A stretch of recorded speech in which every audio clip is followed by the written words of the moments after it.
The Panthers almost gave an offer sheet to Nikita Kucherov?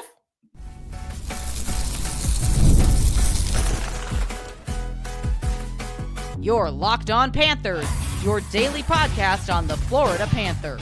Part of the Locked On Podcast Network, your team every day. And welcome into this Thursday, March 20th edition of the Locked On Florida Panthers podcast, part of the Locked On Podcast Network, where it's your team every day. Thank you for making the Locked On Florida Panthers podcast your first listen of the day. I'm Armando Velez from the Hockey News. You can follow me on X and Blue Sky at MondoMan12. Follow the show account on X and Instagram at @L_FLA Panthers and on Blue Sky at LOFLA Panthers. Shout out to the everydayers who come back here and get your daily Florida Panthers fix. You can follow the podcast anywhere you listen to podcasts and on YouTube and subscribe. And if you're on the YouTube, make sure to press that like button down below. Today's episode is brought to you by FanDuel. Right now, new customers can get $200 in bonus bets if your first $5 bet wins. You can do that all on FanDuel. So, Florida Panther fans, grateful to be back here once again on the show to discuss everything in the world of the Panthers. On today's show, we are going to discuss the status of Dmitry Kulikov's injury, what role Tobias Bjornfot will be playing with the Panthers as he's been called up. And we're also going to discuss the news that we heard about former Panthers management being close to offer sheeting Nikita Kucherov back in 2016. That'll be segment number 2. And we are going to preview tonight's game between the Florida Panthers and the Columbus Blue Jackets from Nationwide Arena, as the Panthers are in the middle of 6 straight games on the road. So let's discuss the status of Dmitry Kulikov's injuries. So Panthers were already thin without Aaron Ekblad, who will be out until game 3 of the postseason due to his PED suspension.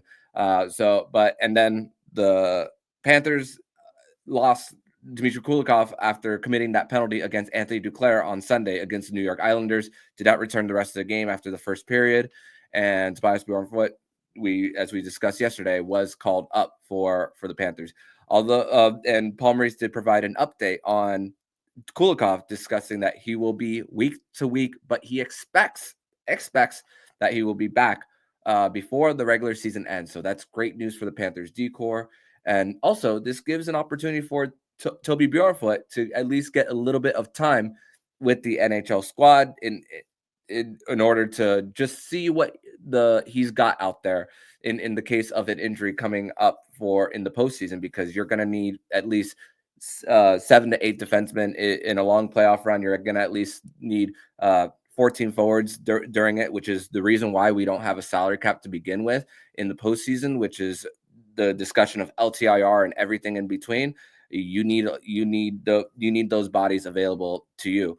And if you have a cap in the postseason, and this is something that was discussed by Ken Holland even before he retired, on just what if that situation comes and you need guys. You don't want to be short a man in a very crucial game. So for the Panthers here, good news on the Dmitry Kulikov front for them. And Maurice did speak about Toby Bjornfot being comfortable playing on his offside, and didn't want to mess with the third pair of Uvis Belinskis and Nate Schmidt there. So Nate Schmidt also knows that playing on the third pair, that he is going to be the one jumping up mostly in the play. And with Bjornfot not getting too much time in the lineup, it doesn't mess too much with the top 4. So with the pair of Kulikov and Mikkola on that second pair before the injury, Kulikov knows that Mikkola is going to be the guy who's going to jump into play in case the Panthers do go on the rush. And for Toby Bjornfot, he's going to get a lot of minutes being in the top 4 for the Panthers. A great opportunity for him. And even in those minutes that we spoke about the Panthers and their blown leads in the third period, the 4 times that they played that happened this season, a lot of it was with Toby Bjornfot and the Uvis Belinskis pair together. So maybe that was also another bit of an evaluation that Paul Maurice and Sylvain Lefebvre looked at and said, okay, let's mix things up a little bit here. So, and get a little bit of a different look. And Bjornfot is going to likely allow Mikkola to jump up into play. And this is something that with the system and the familiarity, with Mikkola being a Stanley Cup champion with this squad, and also the guy that has in playoff games has been the guy mostly in the corners at the end of series to hang on to the puck, and not get the puck separated right before a series clincher or even a game clincher, because we saw that twice in the Rangers series, and of course Game 7 of the Stanley Cup final when the Panthers won their first Stanley Cup. So Bjornfot knows that Mikkola is a staple on this team, and that he's going to allow him to make the plays when needed to offensively. And honestly, this is something that I haven't spoken about enough, even on the podcast, or really haven't even mentioned at all. We talked about possible contracts for Sam Bennett, Aaron Ekblad, but with the cap going up and Niko Mikkola making less than $3 million a year, why not when he's eligible on July 1, maybe a short-term extension for Niko Mikkola, even if it's double the salary that he's making currently, it doesn't hurt the Panthers' future there for their cap. So that is something that I would consider going forward for the Panthers. Not an 8-year term. No way, Jose. But something short for the Panthers here when he's eligible, because big body can skate really well for what he brings, and has just been fit like a glove here. So I'm very excited to see what the Bjornfot Mikkola pair is going to look like here. And also it doesn't overwhelm someone like Nate Schmidt. And the thing is, Nate Schmidt's minutes, even with Aaron Ekblad's suspension before the Kulikov's injuries, his minutes haven't been hasn't fluctuated too much for him. It's been around the same for him, and also gives him some time to work on power play too, while Aaron Ekblad is out for him. So it doesn't overwhelm him as far as the minutes. Unfortunately for a guy like Seth Jones and even Gustav Forsling, they are going to get a lot of ice time for them. Seth Jones is going to be somewhere around the 30-minute mark, which when they traded for him, and looking at the $7 million figure that he was that is against the Panthers cap, it was mostly to, and even Paul Maurice spoke about it, just to be himself, not a lot of pressure, but you are going to have these bits of time that you are going to be the trusted guy. And, if it's in spurts, I don't necessarily mind. So this short period of time for Seth Jones, this is another reason why you got him once again. And discipline is going to be necessary for the Panthers coming down the stretch. For them, puck battles, positioning along the boards, avoiding silly penalties like hooking and trips, D-zone breakouts, which they've had a hard time connecting over the last few games, and during the skid for the Panthers, they've drawn 10 penalties to the opposition's 13. But here's the good news, though: the differential on special teams is 4 power play goals in favor of the Panthers to 2 against. So the penalty kill is actually getting things done. It's just really about breaking out at 5-on-5. And maybe the alarms wouldn't be going off as loud if they at least got a point in Boston or New York. But I mean, the Panthers did it to themselves here with just a lackadaisical third period in both Boston and New York, which they both had leads in over the last week. So we know what the situation is. We know what's going on behind the Panthers as far as the Lightning and the Maple Leafs, with the Toronto Maple Leafs winning last night against the Colorado Avalanche on national TV, which Stephen Lawrence scored a crazy goal with the puck hitting the referee and then hit him finishing on a breakaway. But thankfully, the Panthers do still own the tiebreaker there.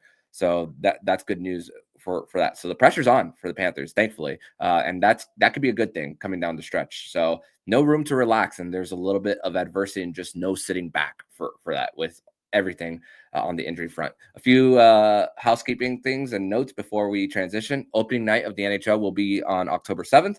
There'll be a reevaluation of the All-Star game because, of course, the bar was raised with the Four Nations face-off. So now the NHL is looking at a few changes possibly to the All-Star break from the GM's meetings. Expect no changes from 3-on-3, and we'll see if maybe there'll be some going back to the cut-resistant clothing that we discussed yesterday.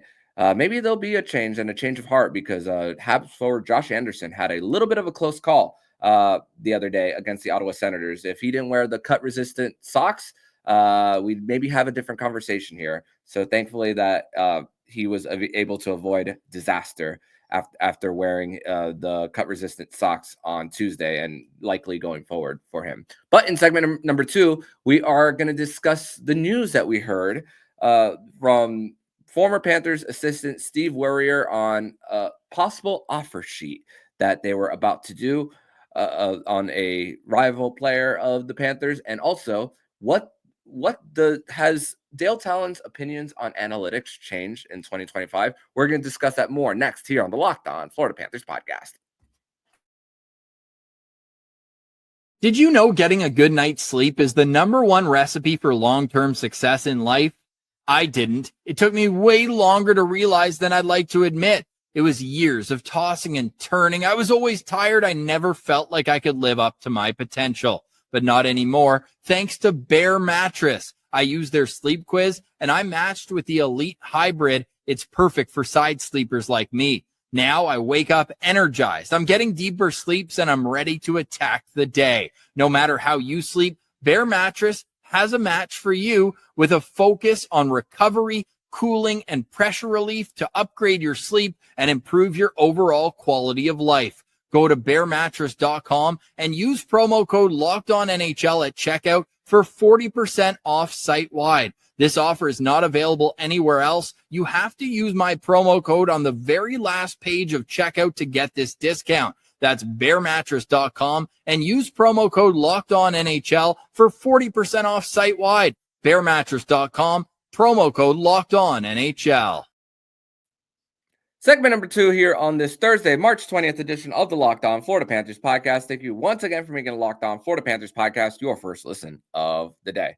So, this is the quotes that we got from former Panthers management. I couldn't wait until another episode to not talk about this. And former Panthers assistant general manager Steve Werier went on TSN's First Up the other day and discussed how the Panthers management were close, quote unquote, to giving an offer sheet to Lightning forward Nikita Kucherov after he became an RFA in the summer of 2016 for the Bolts. Let's go back and rewind what the Panthers were coming off of in those years, and the Lightning. The Panthers were coming off a heartbreaking loss against the New York Islanders in round 1. The Trocheck was trip game, the 2 goals by John Tavares in the third period and in overtime to give the Islanders the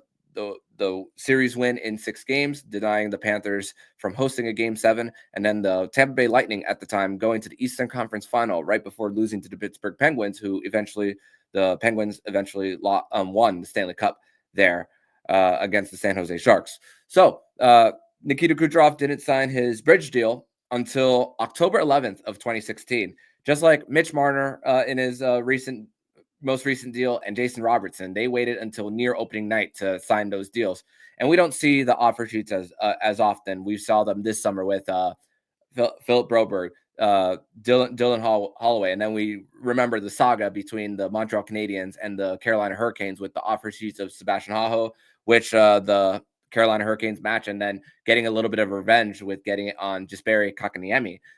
So Werier said that they thought about matching the offer sheet to Nikita Kucherov, but the reason why they decided not to do it was due to the fact that they believed that Tampa Bay would be the ones to match it, and then the Panthers would have to give up some draft compensation. That they eventually used that 2017 first round pick to draft Owen Tippett, and then obviously we remember that he used that. They used Bill Zito, when he took over as general manager, used Owen Tippett as a trade chip for Claude Giroux as a rental to go for it in the year that the Panthers won the President's Trophy. But for former Panthers management here, it's a whole bunch of almost but no action for what they said they were going to do or what was reported that they wanted to do for them. We discussed the possibility of them trading for Mark Stone and then using Henrik Borgstrom as a trade chip for them, and then eventually him getting traded to the Vegas Golden Knights. We spoke about, I believe it was last summer or the summer before, that the Panthers considered trading up in the 2016 draft for now Bruins defenseman Charlie McAvoy, but then the Panthers didn't end up doing it.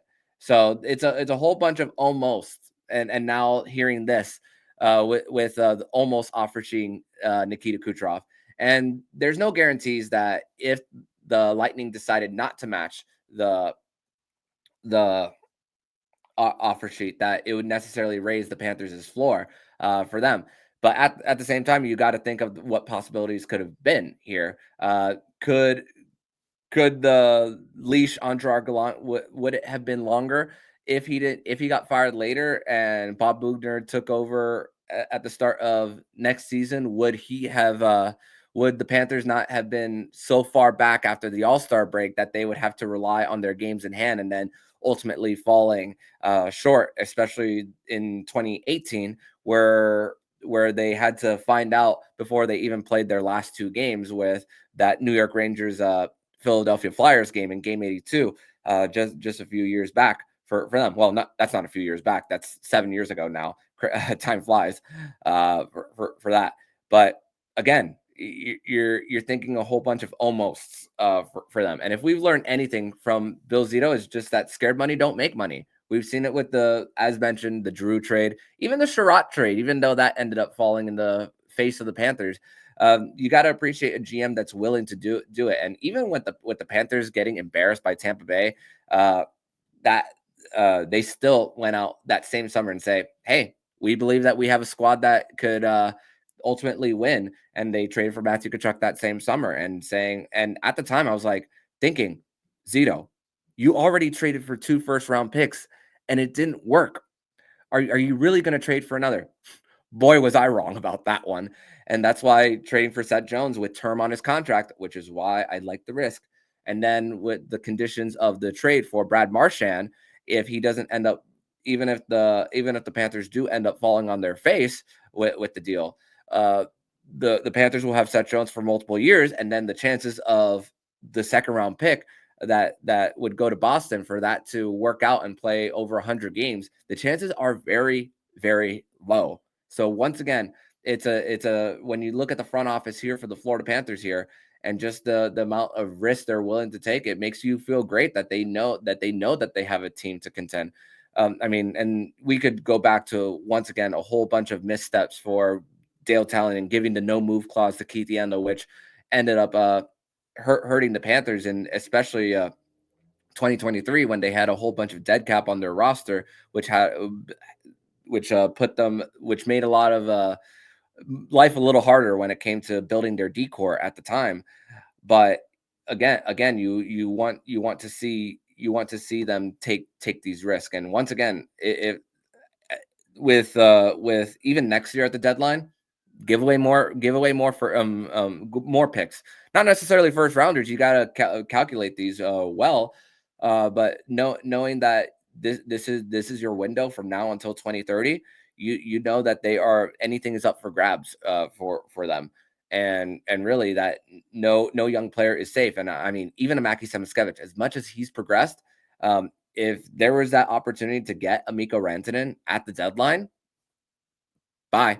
And even if it requires paying him a lot of money for him, obviously the trajectory of Mackey is great at this moment in time, but you know that Mikko Rantanen is a sure thing for them. But obviously the Panthers don't really have that much cap room, so that's really why. But damn well if the Panthers did that would be a trade that they would be willing to make if they did have that at their disposal.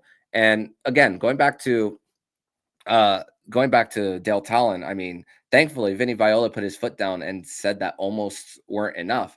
Even in year one of Joe Quenneville brought in, which for the Panthers at the time was seen as a home run hire before everything of the news of everything off the ice for what happened in Chicago for him. I also want to acknowledge what he did right. for the Sergei Bobrovsky contract at the same time. It looked bad at the time. It didn't look promising, but at the same time, did we trust Dale Tallon to build around the decor around Sergei Bobrovsky in order for him to succeed, which obviously his successor, Bill Zito, was able to get done there. So that's another thing.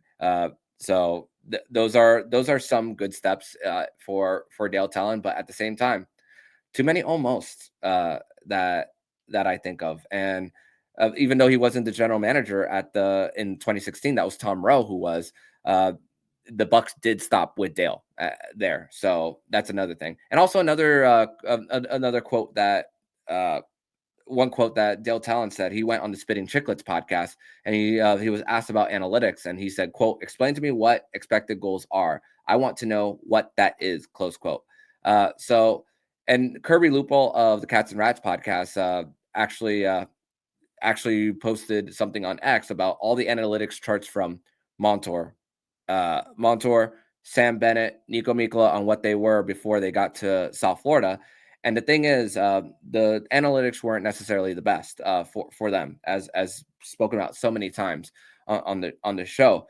But Bill Zito hasn't rejected analytics at all, and they also have their own analytics charts versus what's public. So that it's not necessarily the same for what's internal versus what we, the public, see. So that's another thing on just evaluating, and also an opportunity of what the dogs that they can bring in. I mean, there was a conversation on the broadcast the other day just of when the difference between Paul Maurice coming over here, knowing that this team is different, is even months before the trade happened.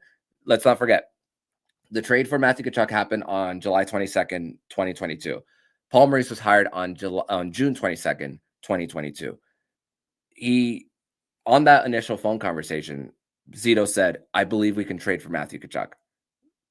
Maurice thought he was crazy, and then knowing how much of a risk taker that Bill Zito was already, looking at the deadline that he had previously to now doing this as an offseason move.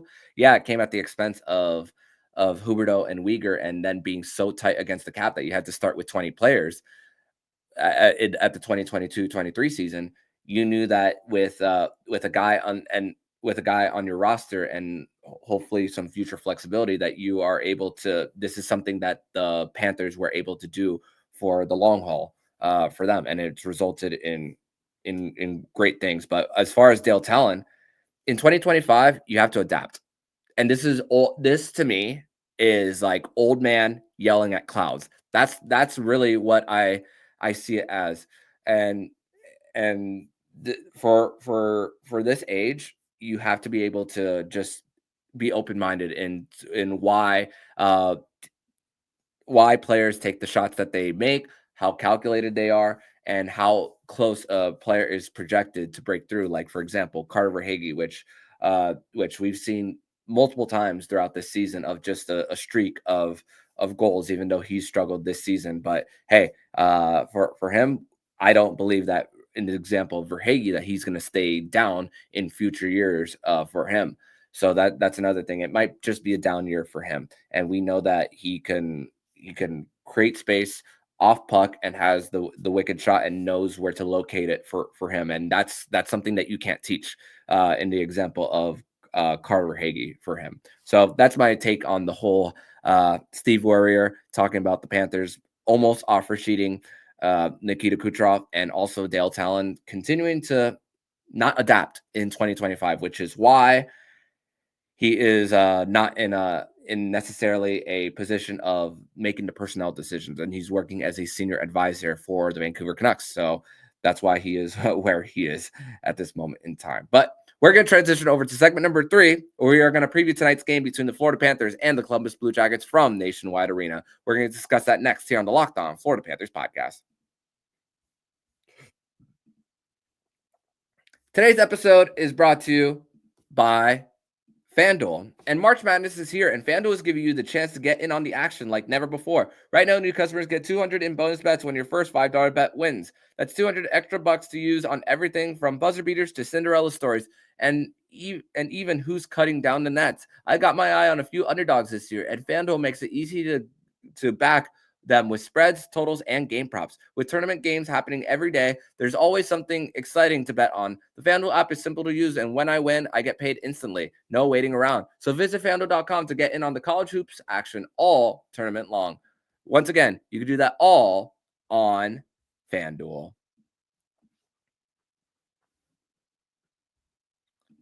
Welcome back to this third segment here on the Locked On Florida Panthers podcast. Thank you once again for making the Locked On Florida Panthers podcast your first listen of the day. And big congratulations to Jack Devine, Panthers prospect, on once again, second year in a row, being in the top 10 consideration for the Hobie Baker Award for the top player in college hockey. So big congratulations to him. We still have a conversation over the summer to see, and even when the Frozen Four ends, to see if he will sign his ELC. So something that we'll discuss at a later point in time for them. So I do want to mention before we discuss the tonight's game between the Florida Panthers and the Columbus Blue Jackets is the wives of Johnny and Matthew Gaudreau are actually hosting an annual 5K.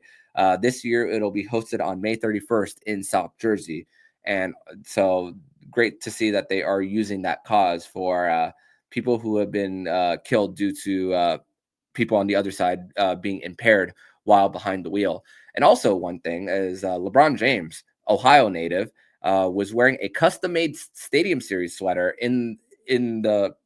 while sitting on the bench for the Lakers game last night. LeBron is out due to injury, so a little bit of a touch representing his home in Ohio. So, but there's a little bit of a hill to climb for the Columbus Blue Jackets, who have lost 4 in a row. They've lost 6 of their last 7, and they've been riding on adrenaline all season long due to the situation of what's happened with Johnny and Matthew Gaudreau. Obviously, with the Panthers, their last visit to Nationwide Arena was actually the Blue Jackets' opening night, where they got to raise the banner of Johnny Gaudreau, which still begs the question: is that a jersey retirement? Maybe. I still don't necessarily know. They were honoring him, but I don't know if his jersey is officially retired. But wouldn't be surprised if we never see anyone wear number 13 again. And just, it's so crazy because just the way I discussed Columbus just a few weeks ago with them, the buzz that was around the Stadium Series, with the amount of cap space they have, the amount of young players they have along on their roster. I mean, I firmly believe that even with this recent slide, that they are going to be quite the destination this summer, with Don Waddell coming into the mix last offseason and getting that opportunity to say, hey, we had a Stadium Series game. This is a great place to live. When the hockey is buzzing, this could be a great place to play for them. But it's just been a little bit of a slide for them. Zach Werenski is one of those players who wanted to stay and is actually having a Norris Trophy caliber season, and struggling, and the team struggling a little bit without certain players. I mean, Elvis Merzlikins is going to be starting for the Columbus Blue Jackets. That was reported at Morning Skate, as we are recording this right just after 11 a.m. Here on a Thursday. Sean Monahan is back skating, but no indication on whether he's playing yet. Chances are he's still going to be remain out for the Columbus Blue Jackets for them. And also a little bit of a state of the wild card for them.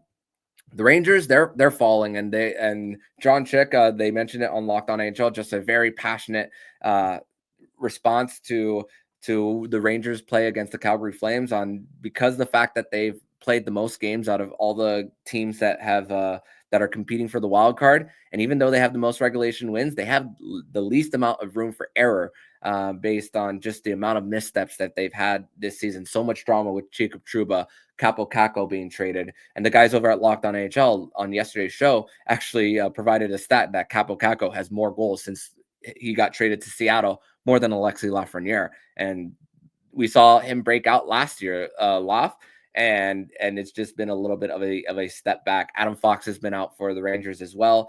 But the Columbus Blue Jackets, they haven't really pounced on the opportunity for them. So maybe it's a little bit of finally regression to the mean on a team that it was always going to be hard for them to get to the playoffs to begin with. But still very encouraging with the young roster that they have. A little bit on the state of the wild card. Montreal had a huge win over Ottawa at home. Nick Suzuki is once again showing how much of a big presence he is at center, and really could be considered for the Olympic squad for Team USA. So that's another thing for the Montreal Canadiens, how he's really shined as far as a leader on the team for the Habs. And also we mentioned once again, we mentioned Nick Suzuki for Team Canada, not USA. My bad there. But for Josh Anderson, we mentioned him on the cut resistant technology for him and the clothing, how he was asked for what it feels like to be in a playoff spot, and the crowd in Bell Center went absolutely nuts. And you just want to see playoff hockey there in Montreal, and just the amount of buzz that brings there. I would love to see Detroit be in the playoffs with them not having a playoff game there at their new arena. But they can't score at 5-on-5. It's only really special teams how they get their scoring. The Islanders special teams is a disaster, and Ilya Sorokin is the one consistently saving the day. And Columbus, what's really for them hurt them is just their lack of success on the road. They have 19 regulation losses on the road and 9 at home. One of those 9 actually came against the Florida Panthers. So the Panthers just have had dominant efforts against the Columbus Blue Jackets. So I expect the Panthers to come guns blazing here. What happened last time when Barkov was faced with the Fantilli line. I'm interested to see with Columbus Blue Jackets having the last change on if Dean Evison is going to get Adam Fantilli's line away from Barkov to see how things go there. But they just haven't been able to score. 1 goal in their last 3, and they play 8 of their next 15 games at home. So barely the splits coming up for them are home games. And based on who they face Ottawa 3 times, who's likely going to maybe will have their playoff spot locked up in the first wild card. And that first wild card, it's going to look like that they will face the Atlantic Division winner, based on the separation there, and with Washington just running away with the top spot in the Eastern Conference. They faced New York twice as well, the Columbus Blue Jackets, including Game 82. So that might mean something for them. Though they're also going to face Vancouver at home. They're going to have an East Coast trip for them, coming from west to east, and they're trying to clinch the last spot in the Western Conference, which, by the way, as of right now, 6 of the 7 Canadian teams will be in the postseason if the season ended today. So interesting storylines there for the league. And also, not only a big game for the Panthers tonight, if you are an overall hockey fan, watch, if you're able to dual screen, and if you have multiple TVs or multiple screens on your computer, watch Blues Canucks tonight, because those two are battling for the last spot in the wild card for the West. The Blue Jackets also face Washington as well twice, who's trying to compete for the top spot in the league against the Winnipeg Jets. So they still haven't clinched the President's Trophy yet, for what it's worth. But we saw as Panther fans what happens when you win the President's Trophy. A team that's won the President's Trophy hasn't won the Cup since 2013. So somebody has to win it there. So we will see what happens, but I expect the Panthers to be a motivated bunch coming in tonight. They've owned the Blue Jackets, and they know the situation of what a regulation win would mean to them. A regulation win for the Panthers would get them to 51% to win the division, And if they lose in regulation, it would bring it all the way down to 33% if they lose. So big swing as far as 2 points, tiebreakers. But for the Columbus side of things, if they win, their chances as of right now to make the playoffs, 7.2%. And a regulation win has them at 11.2. Doesn't swing too much in their favor based on their skid, but this is the season for them. And for the Panthers, you got to go out there and get it, because what's going to happen, the game coming up on Saturday is only going to get hard. It's only going to be harder for them. And knowing that it's on the front end of a back-to-back, there aren't many must-wins in the regular season for this team, for a squad that's competing for the Stanley Cup. But I would say that tonight is just that. It's a must-win for the Panthers, just to slow things down, to put out a little bit of a fire for this team.